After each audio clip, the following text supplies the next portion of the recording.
Genesis chapter 3. The Fall.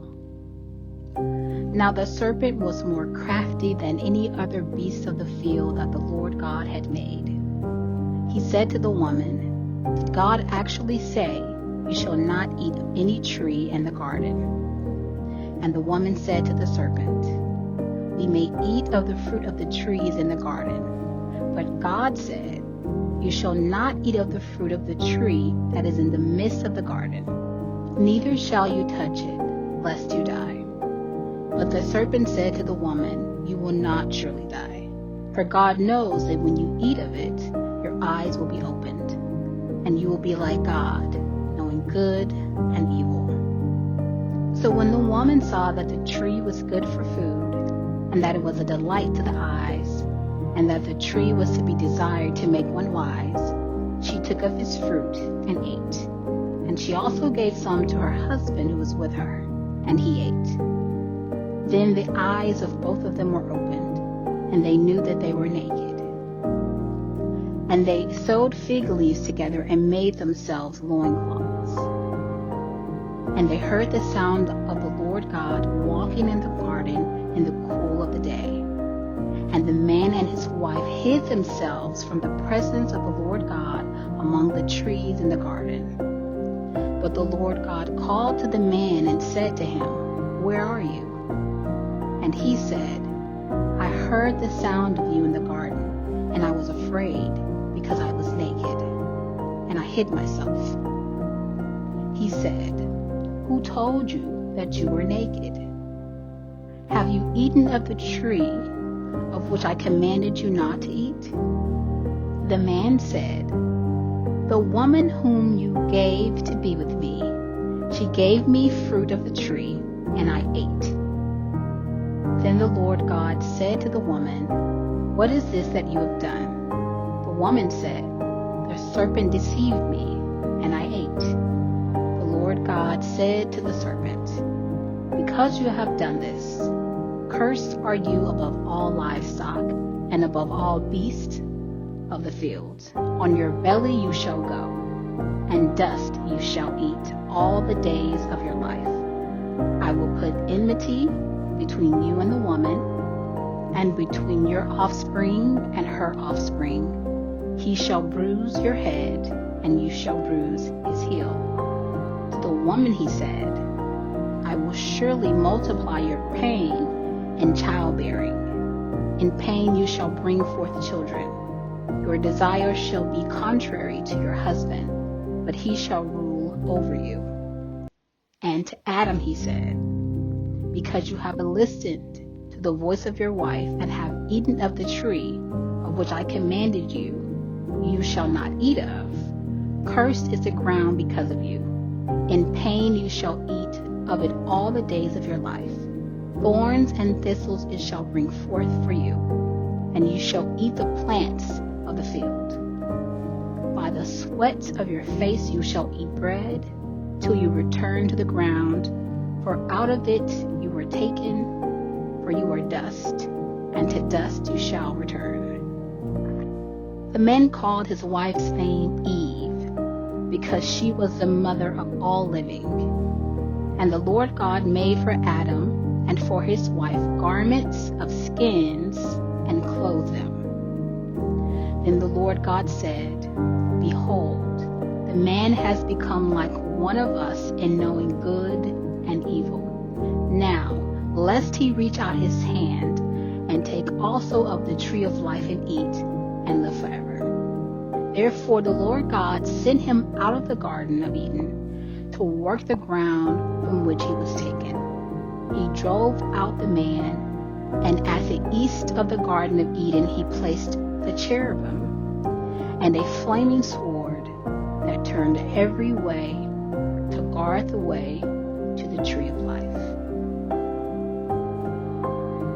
Genesis chapter 4.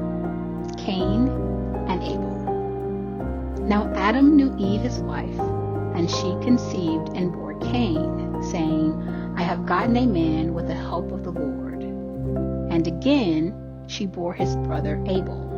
Now Abel was a keeper of sheep, and Cain a worker of the ground. In the course of time, Cain brought to the Lord an offering of the fruit of the ground, and Abel also brought of the firstborn of his flock and of their fat portions.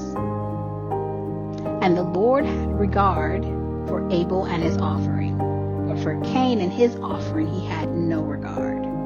So Cain was very angry, and his face fell.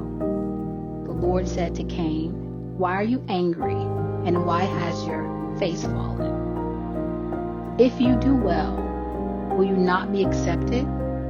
And if you do not do well, sin is crouching at the door. Its desire is contrary to you, but you must rule over it." Cain spoke to Abel his brother, and when they were in the field, Cain rose up against his brother Abel and killed him. Then the Lord said to Cain, "Where is Abel your brother?" He said, "I do not know. Am I my brother's keeper?" And the Lord said, "What have you done? The voice of your brother's blood is crying to me from the ground. And now you are cursed from the ground, which has opened its mouth to receive your brother's blood from your hand. When you work the ground, it shall no longer yield to you its strength. You shall be a fugitive and a wanderer on the earth." Cain said to the Lord, "My punishment is greater than I can bear. Behold, you have driven me today away from the ground, and from your face I shall be hidden. I shall be a fugitive and a wanderer on the earth, and whoever finds me will kill me." Then the Lord said to him, "Not so. If anyone kills Cain, vengeance shall be taken on him sevenfold." And the Lord put a mark on Cain, lest any who found him should attack him. Then Cain went away from the presence of the Lord and settled in the land of Nod, east of Eden. Cain knew his wife, and she conceived and bore Enoch. When he built a city, he called the name of the city after the name of his son Enoch. To Enoch was born Irad, and Irad fathered Mehujael, and Mehujael fathered Methushael, and Methushael fathered Lamech, and Lamech took 2 wives. The name of the one was Ida, and the name of the other Zillah. Ida bore Jabal. He was the father of those who dwell in tents and have livestock. His brother's name was Jubal. He was the father of all those who play the lyre and pipe.